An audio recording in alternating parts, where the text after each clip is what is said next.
بسم الله الرحمن الرحيم. الحمد لله الواحد الأحد الفرد الصمد الذي لم يلد ولم يولد ولم يكن له كفوا أحد، والصلاة والسلام والتحية والإكرام على البشير النذير السراج المنير الطهر الطاهر الدر الفاخر العلم الظاهر المنصور المؤيد الرسول المسدد سيدنا ونبينا بالقاسم محمد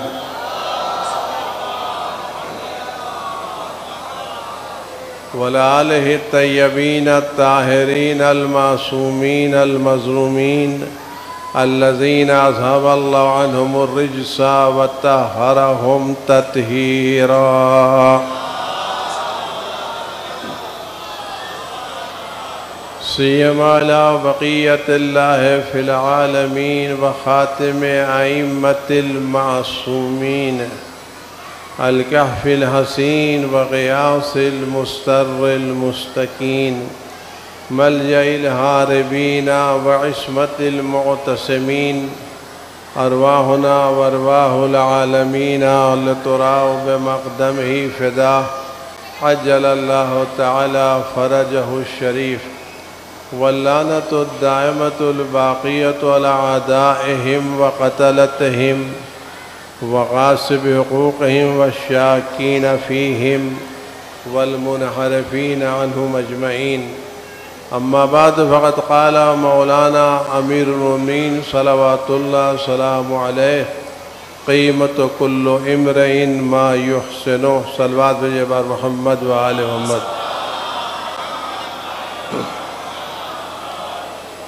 خداوند عزیز متعال ہمارے امام وقت حضرت حجت ابن الحسن عسکری صلوات اللہ سلام علیہ کہ ظہور پر نور میں تاجیل فرمائے، ہر آفت و بلا سے ان کو محفوظ رکھے، ہر طرح کے رنج و غم و علم کو ان کو جو مقدس سے دور فرمائے، ان کے ظہور سے دنیا کو عدل انصاف سے پور فرمائے اور ظلم و جور سے پاک فرمائے. اور ان چند لمحات میں جو خداوند عالم نے ذکر اہل بیت علیہ السلام کی سعادت نصیب فرمائی ہے، ان چند لمحات میں خداوند عالم ہماری فکر و زبان کو شیطانی وسوسوں سے، نفس امارہ سے اور بقیہ دوسری گناہوں سے محفوظ رکھے اور توفیق دے کہ اس زبان کے اوپر کچھ ایسے کلمات جاری ہو سکیں جو خدا رسول کی خوشنودی کا سبب ہو اور ہماری اور آپ کی بہتری کا سبب. ان سب کے اپنے امام کی سلامتی کی دعا کرتے ہیں اور انہیں سے بہترین توفیقات کی درخواست کرتے ہیں. اعوذ باللہ من الشیطان الرجیم. بسم اللہ الرحمن الرحیم. اللہم کن لولیک الحجت ابن الحسن صلواتک علیہ وعلی آبائہ فی هذه الساعة وفی کل ساعة ولیا وحافظا وقائدا وناصرا ودلیلا وعینا حتی تسکنہ ارضک طوعا وتمتعہ فیہا طویلا. صلوات.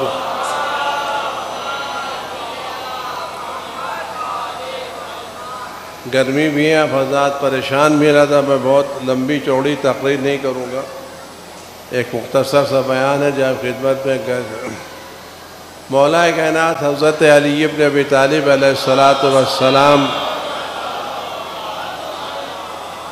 فرماتے کہ ہر انسان کی قدر و قیمت، اس کی ویلو وہ اچھائیاں ہیں جو وہ انجام دیتا ہے.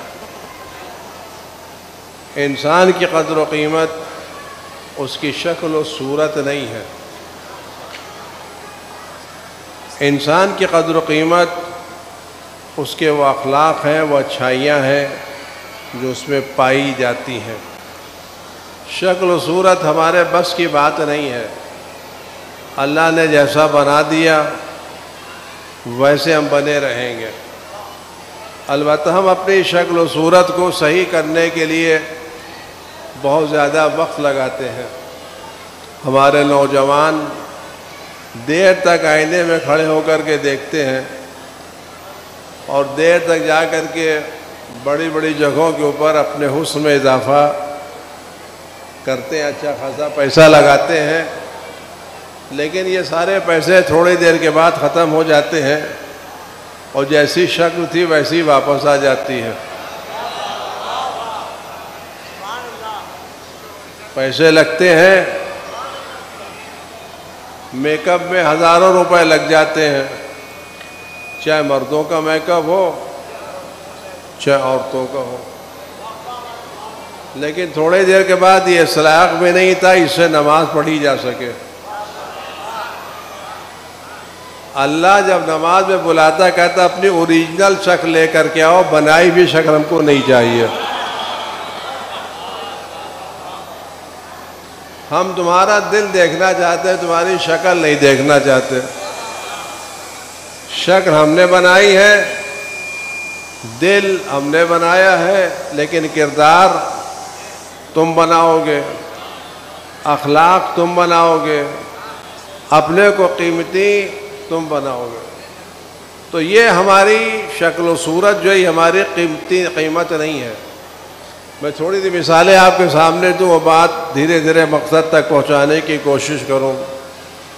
اگر دو بھائی ہیں، ایک بھائی بہت ہی زیادہ اچھا، خوبصورت، حسین، جمیل، اسمارٹ، لیکن پڑھائی کے میدان میں اس نے توجہ نہیں دی، اس نے سارا وقت آئینے کے پیچھے گزار دیا، ایک کپڑے کے بعد دوسرا کپڑا، ایک لباس کے بعد دوسرا لباس پہنتا رہا۔ لیکن اس کے مقابلے ایک دوسرا بھائی تھا جس کی شکل و صورت کوئی بہت زیادہ اچھی نہیں تھی، لیکن اس نے پڑھائی میں محنت کی، ماسٹر کیا، اپنے میدان میں ماہر ہو گیا۔ تو بازار میں قیمت زیادہ کس کی لگے گی؟ وہ حسین و جمیل زیادہ قیمتی کہلائے گا، یا یہ آدمی جس کی کم شکل و صورت ہے یہ زیادہ قیمتی کہلائے گا؟ کون قیمتی کہلائے گا؟ کس کو لوگ آفر دیں گے؟ کس کو لوگ زیادہ پیسہ دیں گے؟ کس کے لوگ عزت کریں گے؟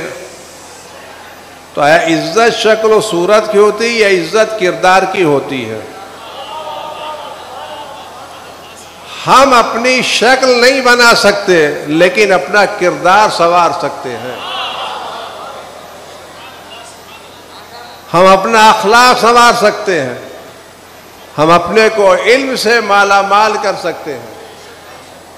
میں نوجوان یہاں بیٹھے تھوڑی مثالیں دوں ان کے سامنے اور بات آپ کے سامنے دھیرے دھیرے تمام کروں، گرمی ہے تاکہ آپ بہت زیادہ پریشان نہ ہو۔ البتہ میں گزارش کروں چونکہ یہ مجلس امام حسین علیہ السلام ہے، امام حسین علیہ السلام نے کربلا کے میدان میں خواتین کے خیمے مردوں کے خیموں سے الگ رکھے تھے۔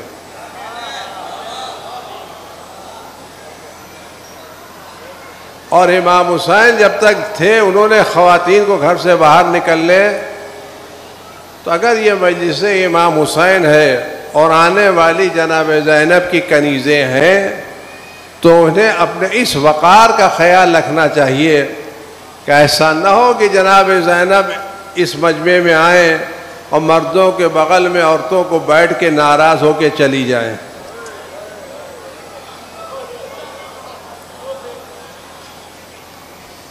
آپ جہاں آئی ہیں وہ فرش عزائے امام حسین ہے، وہ فرش عزائے فرزند جناب زہرا ہے، لہذا ہمیں ضرورت ہے کہ ہم اس فرش کی آبرو کو، اس کے احترام کو باقی رکھیں۔ باقی رکھنے کی وجہ کیا ہے؟ ایک وجہ کہ ہم اپنے پردے کو محفوظ رکھیں، یہی ہماری سب سے بڑی قیمت ہے۔ اوپر جگہ خالی ہے، وہاں جا سکتی ہیں۔ مولا کائنات حضرت علی ابن طالب السلام سے روایت ہے کہ جناب زہرا نے فرمایا کہ میں آج بابا کے اس بات سے بہت زیادہ خوش ہوئی، میرے بابا کی بات سے بہت زیادہ خوش ہوئی کہ میرے بابا نے کام تقسیم کر دیا، کہا گھر کے باہر کے کام علی کریں گے اور گھر کے اندر کے کام تم کرو گی، مجھے یہ گھر سے باہر نکلنے کا کام نہ کرنا پڑے، مجھے خوشی ہوتی ہے۔ اسلام نے عورتوں پہ اسی لیے نماز جماعت واجب نہیں کی ہے، مرد مسجد میں پڑھیں گے تو ثواب ملے گا، خدا بند عالم نے عورتوں کے گھر کو مسجد کا درجہ دیا ہے۔ ایک بات عرض کروں، بات تمام کو دھیرے دھیرے، اگر ایک عورت نماز پڑھنا چاہتی ہے، اکیلے گھر میں پڑھنا چاہتی ہے، یا کوئی نہیں ہے، کوئی نامحرم نہیں، اکیلا گھر، ایک چھوٹی سی جگہ ہے جہاں وہ پڑھ رہی ہے، جہاں کوئی آنے والا نہیں ہے، آیا وہاں یہ عورت خدا کی بارگاہ میں سر کھول کے نماز پڑھ سکتی ہے؟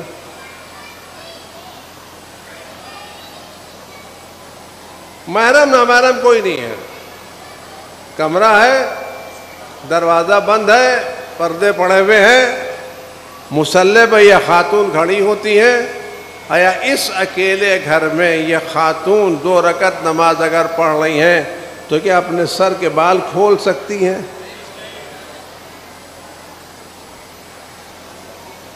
یا نہیں کھول سکتی؟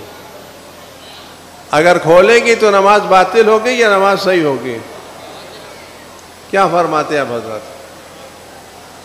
جو خدا اپنی بارگاہ میں کھلا سر نہیں دیکھنا چاہتا،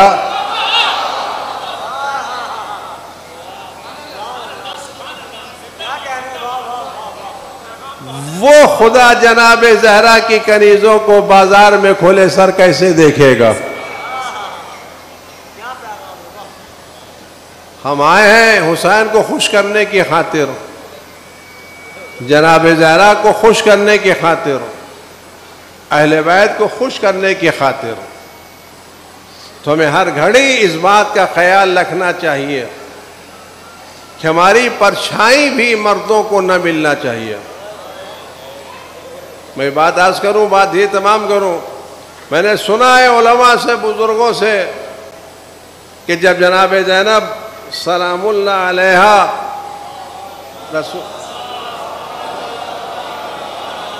اپنے نانا کے مزار کی زیارت کو جایا کرتی تھیں تو بہت زیادہ گھر دور نہیں تھا، تو مولا جناب زینب کو دن میں نہیں بھیجتے تھے، رات میں بھیجتے تھے، اور بنی ہاشم کی عورتوں کے درمیان بھیجتے تھے، اور اگر کوئی چراغ جلتا ہوتا تھا تو بجھا دیتے تھے۔ کہا کیوں؟ میں نہیں چاہتا میری زینب کا سایہ کوئی دیکھے۔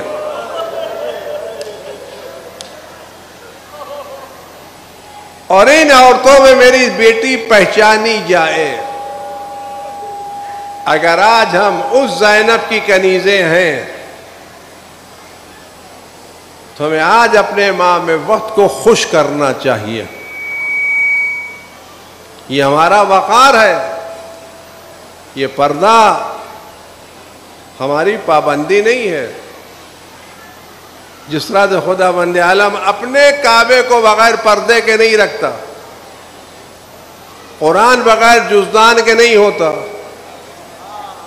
تو اسلام اہل بیت کی خاتون کو بھی بغیر پردے کے دیکھنا نہیں چاہتا۔ برا محض کر رہا تھا، اس کو آپ خیال رکھیں، اور انتظامیہ سے میری گزارش ہے کہ اس کا خیال رکھیں کہ جناب زینب کی کنیزیں ایک جگہ عزت کے ساتھ بٹھائی جائیں تاکہ مرد ان کا پہچانے بھی نہیں۔ یہ وقار ان کو باقی رکھنا چاہیے، اور یہی مسجد کی شان ہے، یہ مجلس کی آبرو ہے۔ ہم اپنی طرف سے کسی چیز کو بڑھا کر کے مجلس نہیں بنا سکتے۔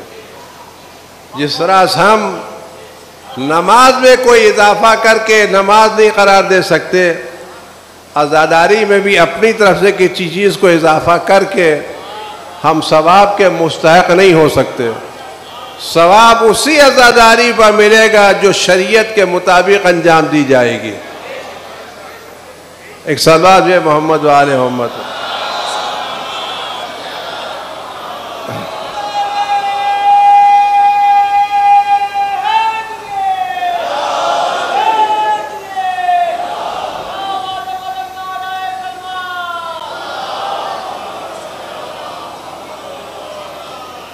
میں نوجوانوں ایک چھوٹی سی مثال دے کے بات تمام کروں، زیادہ لمبی چوڑی گفتگو مجھے نہیں کرنا ہے. آپ ایک گلاس لیجئے شیشے کا، اس کی ایک قیمت ہے 10 روپے 20 روپے 50 روپے 100 روپے، جیسا آپ گلاس لے کے آئیے. آپ اس گلاس کی قیمت کو بڑھا بھی سکتے ہیں اور اس گلاس کی قیمت کو گھٹا بھی سکتے ہیں. آپ اس گلاس میں پانی بھر دیجئے تو اس کی ایک الگ قیمت ہے. آپ اسی گلاس میں شربت بھر دیجئے تو قیمت اور بڑھ جائے گی. آپ اس گلاس میں دودھ بھر دیجئے، گلاس اتنا ہی ہے لیکن جو چیز اس میں ڈالی جا رہی ہے اسے گلاس کی قیمت بڑھ رہی ہے. آپ اس میں چاندی ڈال دیجئے، گلاس اتنا ہی ہے، قیمت بڑھ گئی. آپ اس میں سونا بھر دیجئے، گلاس کی قیمت اور بڑھ جائے گی. اسی گلاس میں آپ ہیرا بھر دیجئے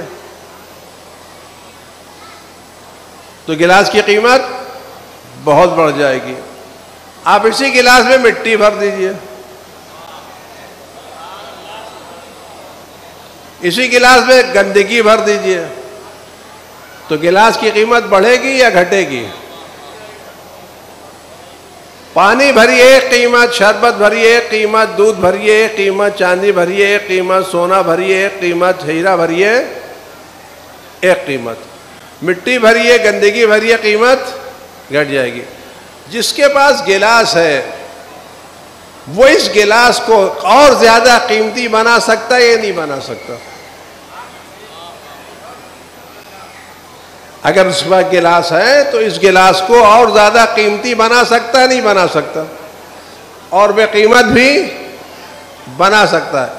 اس میں پانی بھرے، شربت بھرے، دودھ بھرے، سونا بھرے، چاندی بھرے، ہیرا بھرے، قیمت بڑھتی چلی جائے گی. گندگی بھرے، بڑھتی گھٹتی چلی جائے گی.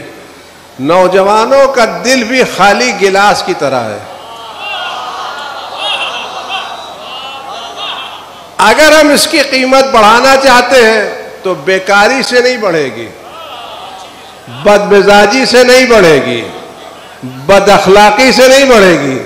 جتنا ہم اس میں علم ڈالتے جائیں گے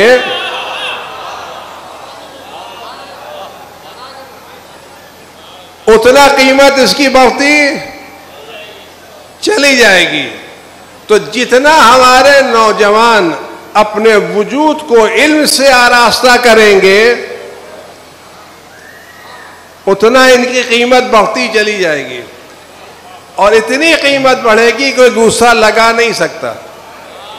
تو میں جوانوں سے کہنا چاہتا ہوں، اللہ تعالیٰ نے آپ کو ایسا دل دیا ہے، دماغ دیا ہے، آپ دنیا کے سب سے قیمتی شخص بھی بن سکتے ہیں اور بے قیمت بھی بن سکتے ہیں. تو آپ کو اپنے کو قیمتی بنانا چاہتے ہیں یا بے قیمت؟ کیا کرنا چاہتے ہیں؟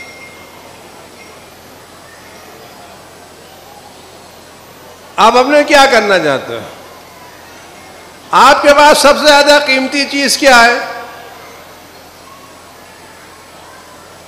آج نوجوان ہماری قوم کا سب سے بڑا سرمایہ ہے.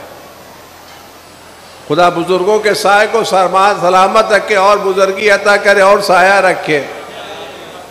لیکن کل قوم کا مستقبل کس کے ہاتھوں میں ہے؟ ان بچوں کے ہاتھوں میں ہے، ان نوجوانوں کے ہاتھوں میں ہے، یا ہم جیسے بوڑھوں کے ہاتھوں میں ہے جو مرنے کے قریب ہے، نہ معلوم زندگی کی کس گلی میں شام ہو جائے ختم ہو جائے.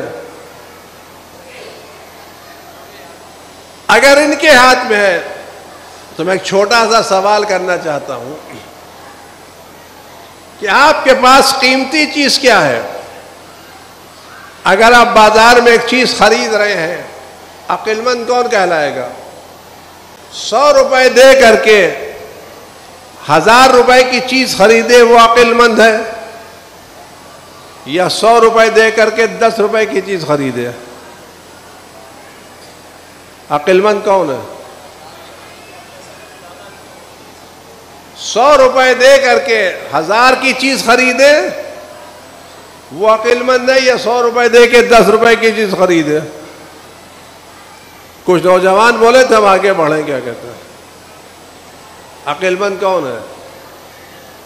100 کو دے کر کے 1000 کے خریدے وہ عقل مند ہے نا، اور 100 کے دے کے 10 روپے لے کر کے آئے بیوقوف ہے.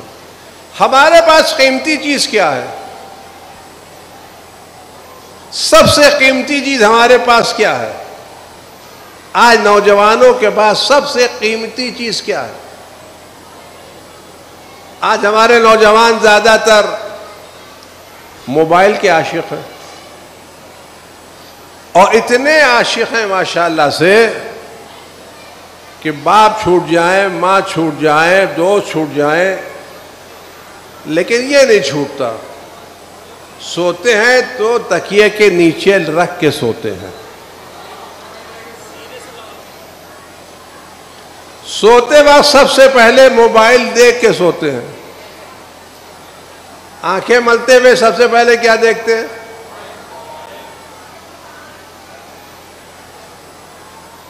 تو سب سے آخری ملاقات کس سے ہوتی ہے؟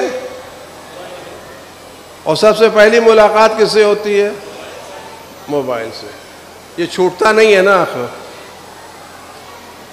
ہم چھوڑا بھی نہیں سکتے، کیونکہ آپ کسی سگریٹ پینے والے کی سگریٹ نہیں چھوڑا سکتے.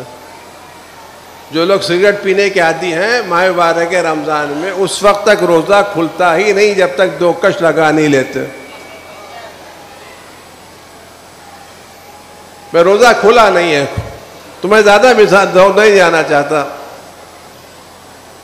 لیکن آپ غور کریں، اگر آپ موبائل 1 گھنٹہ 2 گھنٹے کے لیے بند کر دیں،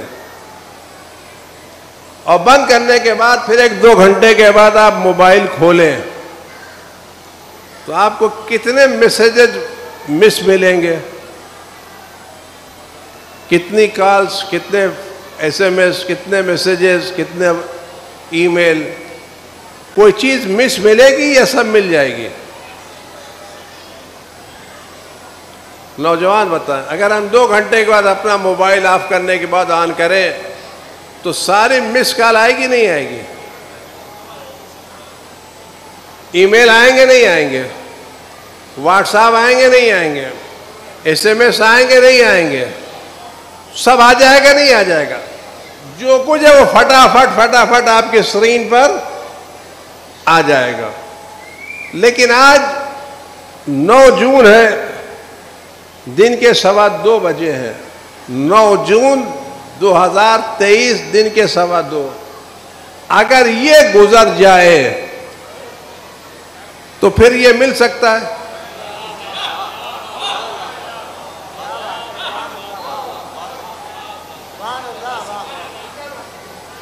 9 جون 2023 دن کے 2:15. اگر یہ 2:16 ہو جائیں تو پھر 2 مرتبہ 2:15 ملے گا نہیں ملے گا؟ اگر ملے گا تو 2024 کا ملے گا، 2023 کا. تو جو چیز جا کے نہ ملے وہ قیمتی ہے، یا جو جا کے مل جائے وہ قیمتی ہے؟ قیمتی چیز کیا ہے؟ جو جا کے کبھی نہ ملے وہ قیمتی ہے، جو جا کے بار بار مل جائے؟ تو سب سے قیمتی چیز کیا ہے؟ وقت. جوانی وہ ہے اگر چلی گئی تو نہیں ملے گی، اور رسول خدا حضرت محمد مصطفیٰ صلی اللہ علیہ وسلم کی روایت ہے کہ میدان قیامت میں کوئی شخص اس وقت تک ایک قدم آگے نہیں بڑھا سکتا جب تک 4 چیزوں کا جواب نہ دے لے. کہاں کھڑا ہوگا؟ اے سی میں نہیں، گھر میں نہیں، میدان قیامت میں کھڑا ہوگا اس پتھر پر جو آگ سے زیادہ دہک رہا ہوگا. سر پر سورج سوانا ہے، سر پر باقاعدہ گرمی ہوگی. کوئی آدمی جلتے ہوئے تمے پر کھڑا ہو سکتا ہے؟ اس جلتے ہوئے پتھر پر آدمی کو کھڑا کیا جائے کہ اس وقت تک تم آگے نہیں بڑھ سکتے جب تک 4 چیزوں کا جواب نہ دے دو. پہلا یہ جواب دو، تم نے مال حاصل کہاں سے کیا اور خرچ کہاں کیا؟ سرمایہ دار بننا آسان ہے لیکن حلال سے روزی کمانا مشکل ہے. پیسہ جمع کر لینا آسان ہے لیکن حلال سے جمع کرنا، حلال سے جمع کرنا بھی مشکل ہے، حلال میں خرچ کرنا بھی. پوچھا جائے گا تم نے مال لائے کہاں سے اور مال خرچ تم نے کہاں کیا؟ دوسرا سوال ہوگا تم نے عمر کہاں گزاری؟ 60 سال 70 سال کہاں گزار دیے بتاؤ تو صحیح. اور تیسرا سوال ہوگا تم نے جوانی کہاں گزاری؟ یہ جوانی کہاں گزاری؟ کھیل میں، کود میں، بازار میں، چوراہوں پر، چائے خانوں میں، کہاں گزاری جوانی؟ آپ غور کریں، اگر ایک باپ اپنے بیٹے کو 100 روپے دیتا ہے تو پوچھتا تم نے 100 روپے کا خرچ کیا؟ تو اگر ایک باپ 100 روپے کا حساب لے رہا ہے تو جو خدا سب سے قیمتی جوانی ہم کو دے رہا ہے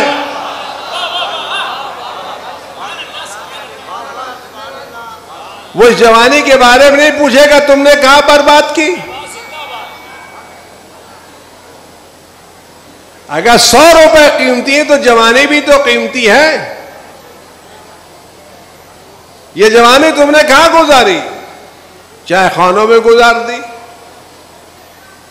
سڑکوں پر گزار دی، چوراہوں پر گزار دی، موبائل میں گزار دی. رات بھر 2 بجے رات تک موبائل دیکھتے رہے، 12 بجے دن تک سوتے رہے. یہ رات تمہارے لیے موبائل کے لیے خرچ کی تھی ہم نے؟ دن کس لیے بنایا تھا؟ رات بنائی تھی آرام کرنے کے لیے، دن بنایا تھا کام کرنے کے لیے. تم نے ہمارے نظام کو پلٹ دیا.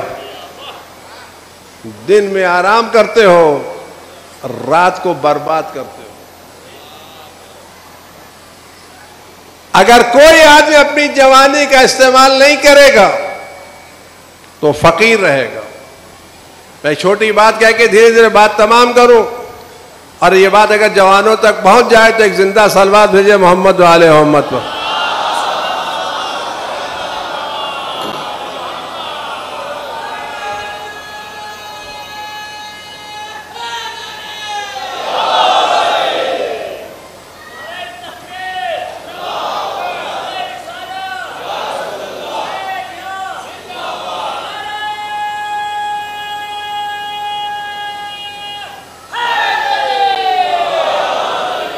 اور تھوڑی سی بات سن لیں، اگر بات آپ تک پہنچ جائے تو شاید میری سعادت ہوگی.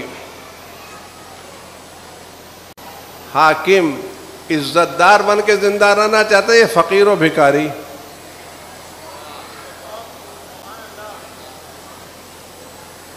آپ چاہتے ہیں آپ بادشاہ بن کے زندہ رہیں، عزت دار بن کے زندہ رہیں، حاکم بن کے زندہ رہیں، یا غلام فقیر اور حقیر؟ کیا چاہتے ہیں آپ؟ اگر نوجوان بولیں کیا زندہ چاہتے ہیں؟ عزت دار، باوقار، بادشاہ، حاکم، صاحب عزت بن کے زندہ رہنا چاہتے ہیں یا فقیر و بھکاری بن کے؟ آپ کا ایم کیا ہے؟ آپ نے کیا سوچا اپنی زندگی کے بارے میں؟ امیر بن کے رہنا ہے یا فقیر بن کے؟ علی علیہ السلام کے ماننے والوں کو، جناب امیر کے ماننے والوں کو امیر بن کے رہنا ہے یا فقیر بن کے رہنا ہے؟ جناب امیر کے ماننے والوں کو امیر بن کے رہنا ہے یا فقیر بن کے؟ مولا آپ کے امیر بننے سے خوش ہوں گے فقیر بننے سے؟ ہوں گے نا؟ میں آپ سے ایک سوال چھوٹا سا کرنا چاہتا ہوں. 10th کے بعد، ہائی اسکول کے بعد ہماری زندگی کی لائن شروع ہوتی ہے، ہمیں جانا کہاں ہے. ہائی اسکول کے بعد 2 سال ہوتے ہیں جونیئر کالج کے، 3 سال ہوتے ہیں گریجویٹ کے، 3 اور 2 5، 2 سال ہوتے ہیں پوسٹ گریجویٹ کے. 7 سال ہوئے نہیں. اگر لڑکے نے 15 سال میں ہائی اسکول پاس کر لیا ہے تو 22 سال اس کو پوسٹ گریجویٹ ہونا چاہیے. اگر آدمی کو زندہ کتنا رہنا ہے؟ اگر آپ نارمل ہے جہاں جب 80 سال رکھ لیجئے، 75 سال رکھ لیجئے، تو کم سے کم آدمی کو 50 سال زندہ رہنا ہے. لیکن یہ 50 سال کی عزت ان 7 سالوں میں محفوظ ہے. اگر آپ نے یہ 7 سال قاعدے سے خرچ کر دیے تو امیر بن کے رہیں گے، اور یہ 7 سال آپ نے برباد کر دیے تو فقیر بن کے رہیں گے. تو آپ بتائیے 50 سال کی خاطر 7 کو حفاظت سے خرچ کرنا عقل مندی ہے یا 7 کو برباد کر دینا؟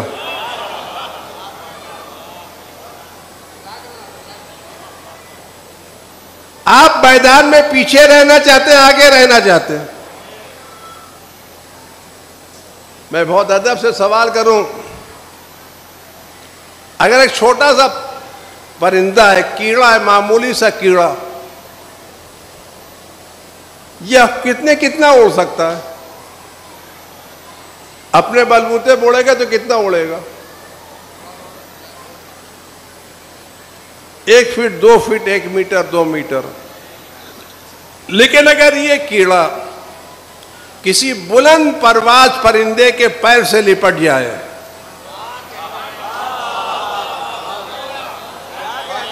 تو کہاں تک جائے گا؟ جہاں تک بلندی تک جائے گا. میرا سوال یہ ہے، اہل بیت پستی میں رہتے ہیں یا بلندی میں؟ اہل بیت کا درجہ سب سے اونچا ہے یا نیچا؟ اونچا. اگر اونچا ہے اور ہم نیچے ہیں، اس کا مطلب ہم اہل بیت کے دروازے سے وابستہ نہیں ہیں. اگر ہم اہل بیت کے پیروں سے لپٹے ہوتے تو ہم سب سے اونچے ہوتے. لپٹنے کے لیے موبائل نہیں چاہیے، لپٹنے کے لیے علم چاہیے، تعلیم چاہیے، اخلاق چاہیے.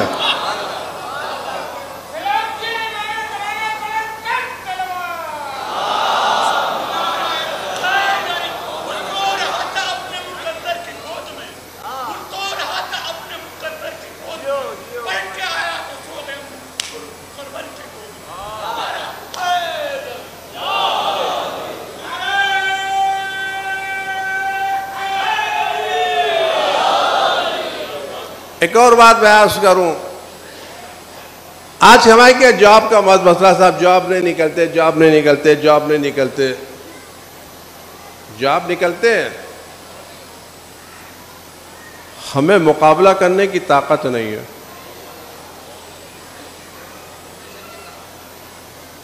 علی والوں کو میدان سے واپس آنا چاہیے، میدان جیت کر کے آنا چاہیے. ایک بات میں عرض کروں کہ آپ تک پہنچ جائے، جب امام علیہ السلام کا انشاءاللہ ظہور ہوگا، جلدی امام علیہ السلام کا ظہور ہو جائے انشاءاللہ، تو ساری دنیا کو عدل انصاف سے بھر دیں گے. یہ معجزے سے بھریں گے یا اپنے کام سے بھریں گے؟ اگر یہ ساری دنیا میں امام کام کرنے کے لیے آئیں گے، آپ غور کریں، امام کی باتوں اگر پہنچ جائیں، امام اگر کام کرنا چاہتے ہیں، ان کو انجینئر چاہیے، ڈاکٹر چاہیے، اوورسیئر چاہیے، ساری چیزیں چاہیے.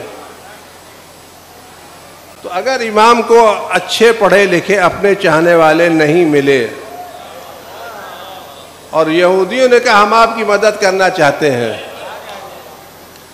تو یہ امام کے لیے اچھا ہوگا یا برا ہوگا؟ کیوں یہودی تعانہ دے گا آپ کام تو کرنا چاہتے لیکن ہمارے بغیر آپ بنا نہیں سکتے.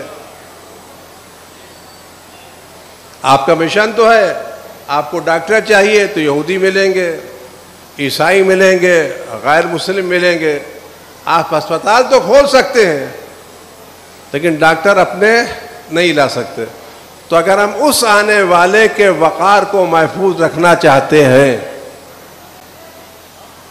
اور چاہتے ہیں انہیں کسی غیر کے سامنے ہاتھ نہ پھیلانا پڑے، تو ہمارے نوجوانوں کو کیا ہونا چاہیے؟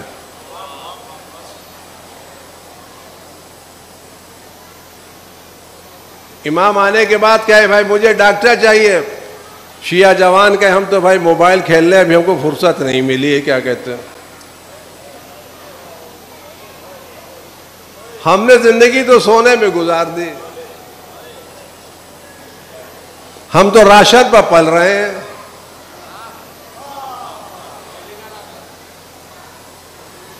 ہم تو دوسروں کی مدد پر پل رہے ہیں. تو یہ امام کے لیے خوشی کا سبب ہوگا یا ناراضگی کا سبب ہوگا؟ اگر ہم اپنے امام کو خوش کرنا چاہتے ہیں تو کیا کریں؟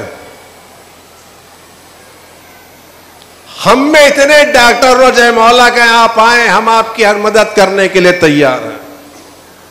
یہودی اپنا علم کہنا ہمیں تمہیں یہودی نہیں چاہیے، میرا بچہ موجود ہے، میرا نوجوان موجود ہے، میرا چاہنے والا موجود ہے. اگر ہم پڑھیں گے تو کس کی مدد کریں گے؟ آج آپ کہتے ہیں امام نہیں آ رہے ہیں، تو امام سے کہیں میاں میں تمہارے کے اسپتال کھولنا تو چاہتا ہوں لیکن تم میں ڈاکٹر تو نہیں ہے نا، اپنے تو میں دوسرا ڈاکٹر لے کے آؤں. تو میں اپنا اسپتال دوسروں سے چلاؤں یا تم سے چلاؤں؟ میں اسکول کھولنا چاہتا ہوں، پروفیسر کہاں سے لے کے آؤں؟ ٹیچر کہاں سے لے کر کے آؤں؟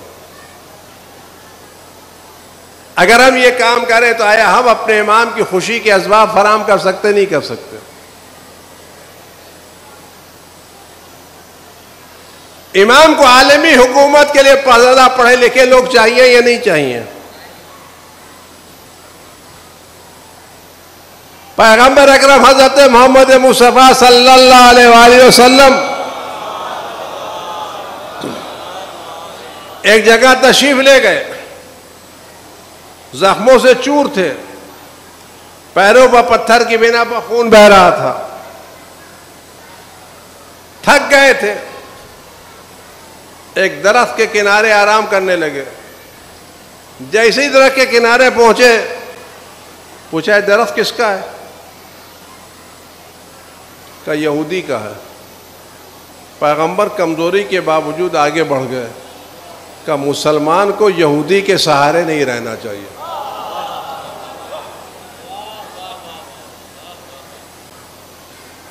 میں تھکا ہوں لیکن یہودی کے سائے میں نہ رہوں گا. آپ غور کریں، آج یہ نوجوان ہمارا سرمایہ ہے، ہمارے پاس امانتیں، ہم ان امانتوں کو علم کے زیور سے آراستہ کریں، کمپٹیشن بنائیں، ان کو مقابلے کے لیے تیار کریں. اور ان کو ایسا بنائے کہ ان کے مقابلے پہ کوئی دوسرا آ نہ سکتا ہو.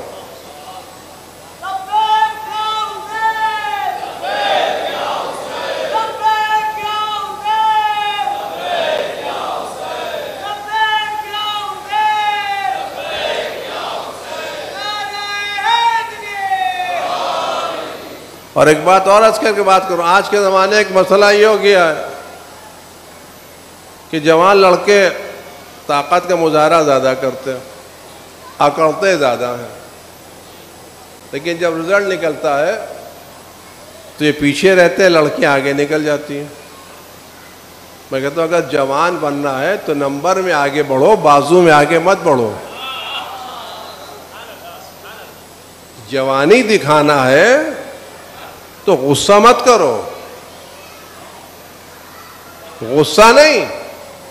جوانی دکھانا ہے تو دکھاؤ کہ ہم تم سے آگے بڑھنا چاہتے ہیں.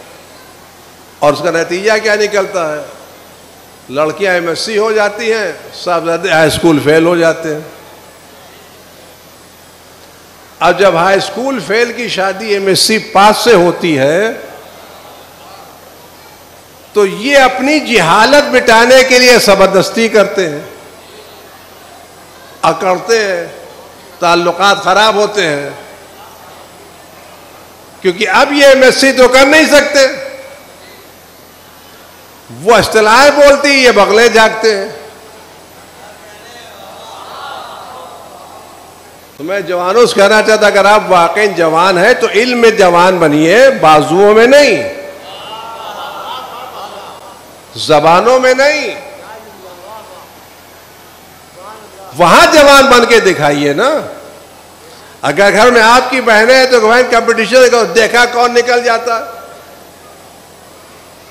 لیکن آج لڑکیوں کا مسئلہ, اسکول بھی جاتی ہیں, گھر کا کام بھی کرتی ہیں, کھانا بھی پکاتی ہیں, صفائی بھی کرتی ہیں, جھاڑو پوچھا بھی کرتی ہیں, اور نمبر بھی لی جاتی ہیں. اور یہ صاحبزادے میں کیا کروں, کبھی اس دکان پر کبھی اس دکان پر, اکڑتے زیادہ ہیں, کام کم کرتے ہیں. تو آپ کو اکڑنا نہیں چاہیے, آپ کو علم کے میدان میں آگے آنا چاہیے اور بتانا چاہیے ہماری حیثیت علمی حیثیت ہے. اور جس وقت ہماری قوم علم کے میدان میں آگے بڑھ جائے گی اس وقت تک بہت سی خرافات سے بھی محفوظ ہو جائے گی. بس بات تمام کر رہا ہوں, اگر آپ کے پاس علم ہے تو کوئی آپ کے عقیدے کو خراب نہیں کر پائے گا. جب تک آپ علم سے دور رہیں گے اس وقت تک آپ کے عقیدے پر حملہ ہوتا رہے گا. میں بات کہہ کے بات تمام کرنا چاہتا ہوں. آپ دودھ کا شربت بنائیے, بہترین شربت بنائیے, عمدہ سا شربت بنائیے. ایک آدمی آپ کے آنکھ کے ساتھ دیکھا, یہ نیبو ہے, وٹامن سی سے بھرپور ہے, بہت طاقت اس کے اندر, بہت طاقت ہے, بہت طاقت ہے. آپ اجازت دیجئے میں 2 قطرہ اس کے اندر ڈال دوں شربت میں. اگر آپ کو علم نہیں ہے کہ یہ 2 قطرہ شربت کو برباد کر دے, کہ بسم اللہ. تو جب تک آپ جاہل رہیں گے آپ کا شربت برباد. لیکن اگر آپ عالم ہیں کہ اس کا فائدہ الگ, لیکن شربت اس کو قبول نہیں کرتا. جس طرح سے شربت نیبو کی کھٹاس کو قبول نہیں کرتا, اسی طرح ولایت اہل بیت دشمنوں کی دوستی کو قبول نہیں کرتی. یہ غیروں کی ذرہ برابر محبت بھی ولایت کے شربت کو برباد کر دے گی. کوشش کیجئے یہ ولایت اہل بیت دشمنوں کی دوستی سے متاثر نہ ہونے پائے. اس محبت اہل بیت کو برقرار رکھیے. میں بات تمام کر رہا ہوں. میری گزارش جوانوں سے یہ ہے, اگر آپ پچھا کے لوگ ہیں تو آپ علم کے میدان میں آگے بڑھیں. میں یہ عارفی لوگوں سے کہوں گا, آپ نے اتنی درگاہیں بنائی ہیں, اب ایک اچھا کالج بھی بنا ڈالیے.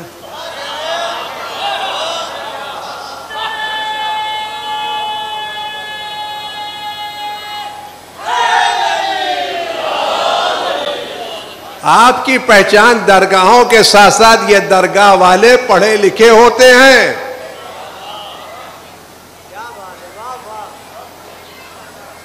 یہاں اگر درگاہیں ہیں تو یہاں کالجز بھی ہیں.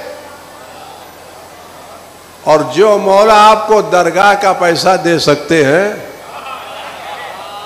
وہ مولا آپ کو کالج کا پیسہ بھی دیں گے. ہم یتیم نہیں ہیں. آپ قدم اٹھا کے تو دیکھیے, مجھے یہاں کی تاریخ نہیں معلوم ہے لیکن میں اتنا ضرور جانتا ہوں آپ نے جو کام شروع کیا ہوگا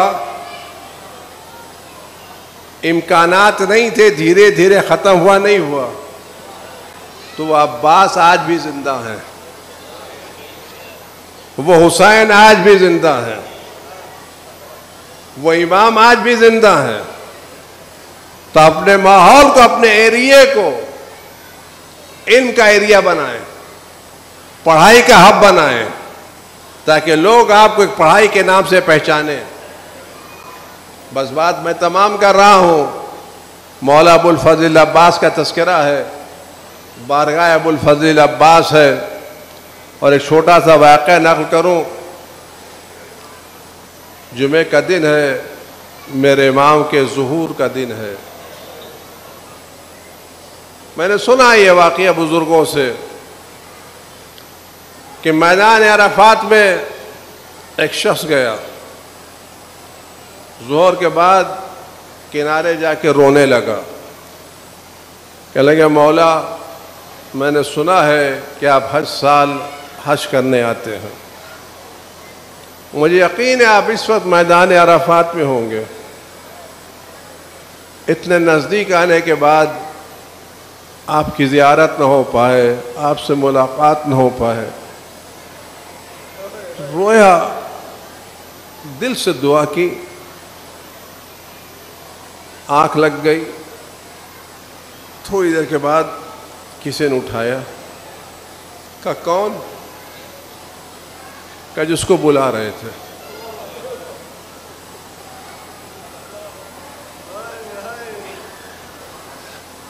کون جس کو بلا رہے تھے؟ جب جانے لگے کہنے کہ مولا اگر ہم آپ کو بلانا چاہیں تو کیا کریں؟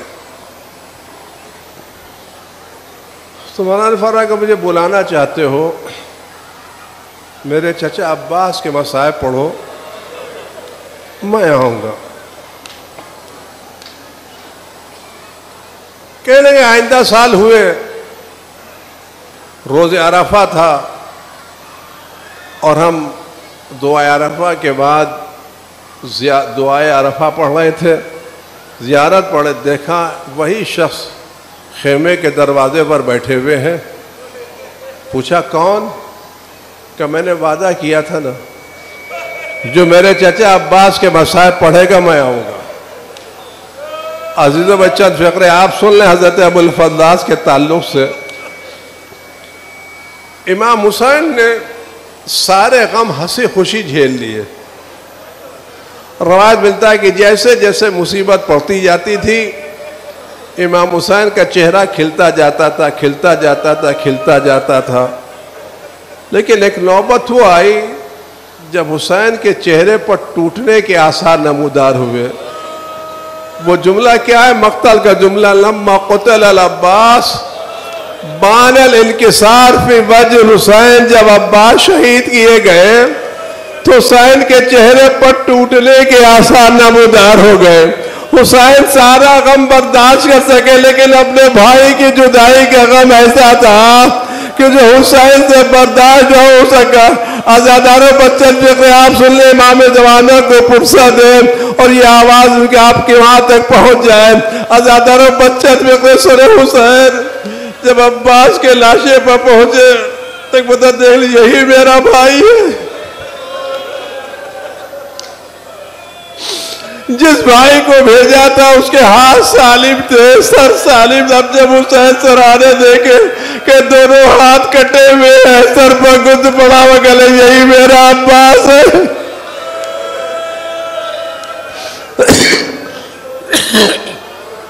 یہی میرا دلیر ہے. اور ایک جملہ بات سن، اگر آپ تک یہ بات پہنچ جائے، کربلا کے میدان میں بہت سے مصائب ہیں جس میں سب شریک ہے، لیکن ایک مصیبت ایسی ہے جس میں میرا مولا عباس منفرد، اس میں کوئی شریک نہیں. حسین شریک نہیں ہے، علی اکبر شریک نہیں ہے مصیبت میں جس میں حسین عباس اکیلے ہیں. میں جملہ سے کہنا بات تک پہنچ جا.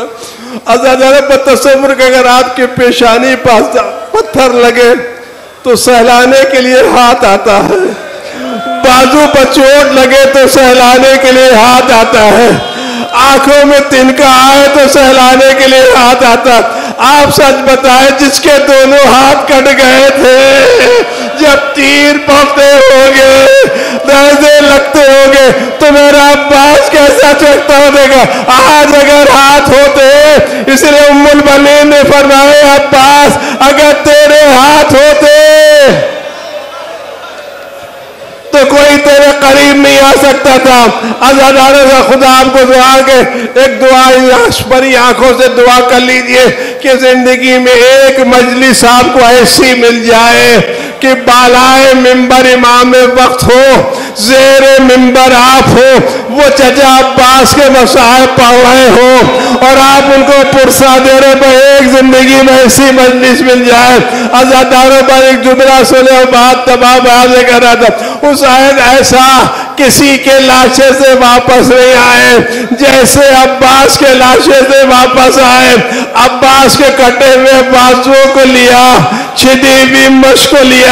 اب جو جاتے ہیں تو آستین سے آنسو پوچھتے جاتے ہیں اور جب جملہ کہتے اے عباس، ارے دشمن مجھے تانے دے رہا ہے، حسین تمہارا علم بردار، اے غیرت دار عباس اور مجھے دشمنوں کے تانوں سے نجات دو. حسین روتے ہوئے آ رہے ہیں، کوئی حسین کو سہارا دینے والا